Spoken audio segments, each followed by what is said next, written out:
Hi everyone, today we're covering 2.6, resonance and formal charge.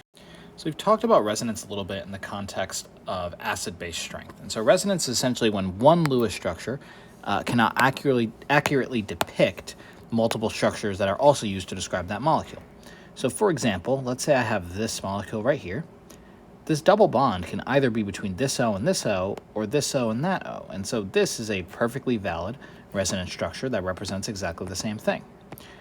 Another one, and we've seen this before in the context of acids, is if I have this motif with a negative on that oxygen, and we'll go into formal charge a little bit and why I know that oxygen is going to have a negative charge, right? That double bond can be there or there, and we end up with pretty much exactly the same structure. It's just the negative is on a different oxygen. And so both of these are perfectly valid Lewis structures, and I can use both of them to represent my molecule. And so what we call these are resonance structures. And so, for example, for ozone, right, it has these two structures, one where the double bond is on the oxygen to the left, one where the double bond is on the oxygen to the right. And what ends up happening is that the actual structure is kind of an average of the two. And so you can see here, this middle oxygen is really positively charged, whereas the outer oxygens are really negatively charged. And that negative is essentially bouncing in between the both of them, because you can see the one with the single bond has two extra electrons in a lone pair. And so both of them are perfectly valid, and the actual structure is an average between the two.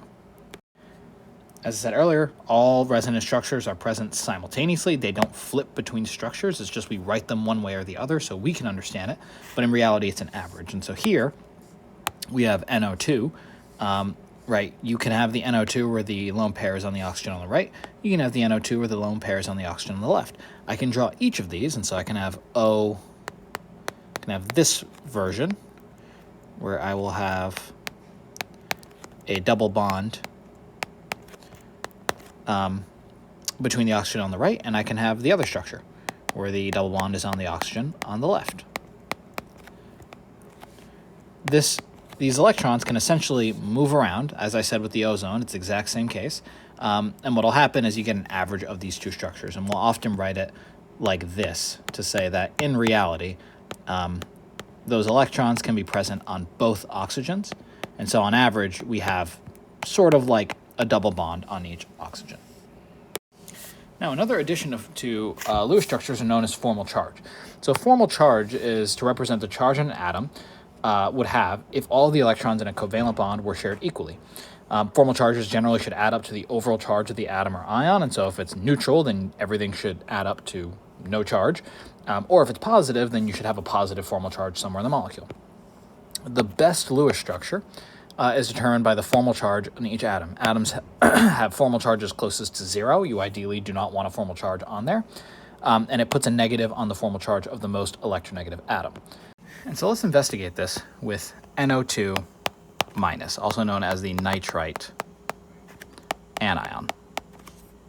If we look at our total number of electrons, we have 5 from nitrogen, we have 6 from oxygen, and we have 2 of them, and so we have to do 2 times 6. And because we have a negative charge, we have to add 1 extra electron onto there for a total of 18 valence electrons. We'll follow the same rules as before, where we go most or least electronegative in the middle, nitrogen.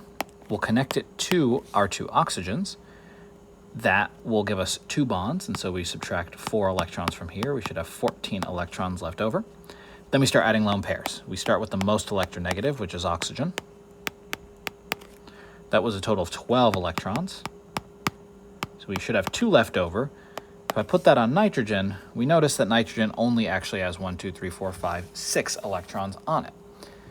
That obviously isn't really favorable, and so this isn't really a valid Lewis structure. And so if we start back from the beginning, we can try and do some multiple bonds. And so what if instead I do NO2 like that? Right here, if I start from my atrine electrons, I've drawn 3 bonds, so minus 6 electrons.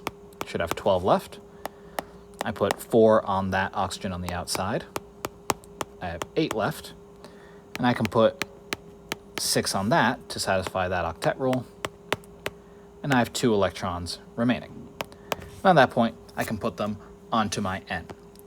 And if I do that, I have 0 electrons left. And so this is a valid Lewis structure. However, if we compare it over to that, we're missing our minus charge. And so because this is an anion that's overall negative, that minus charge has to sit somewhere on the molecule. And generally, the way we figure that out is using this simple equation.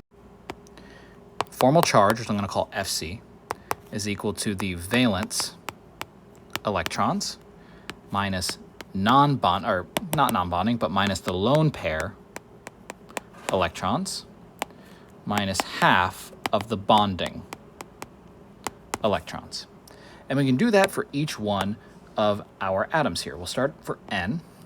So for N, its formal charge is going to be its valence electrons, typically it has 5, minus its lone pairs, it has 2, minus 1/2 its bonding electrons. It's making 3 bonds, and so we just do 1/2 times the number of total electrons in the bonds. If it's making 3 bonds, it has 6 electrons in those bonds.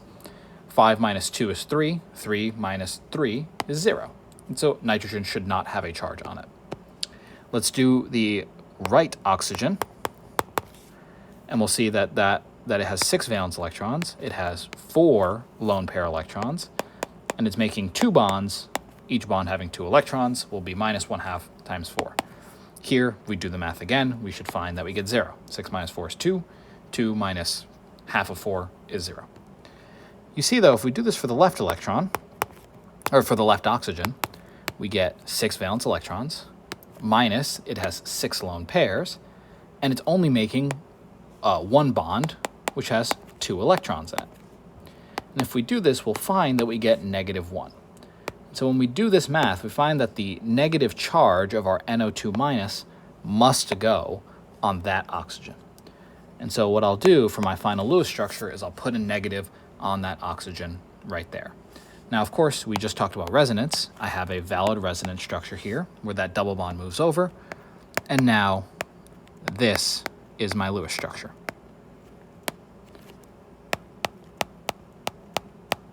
And I also have to move that negative charge. And so anytime you're doing a Lewis structure, if you have a charge in your molecule, you need to determine where that formal charge is going to go, and you can use this equation right here. This is not on the reference sheet, but generally and I'm going to write this down here. This is a generalization, but you can figure it out every time using the equation.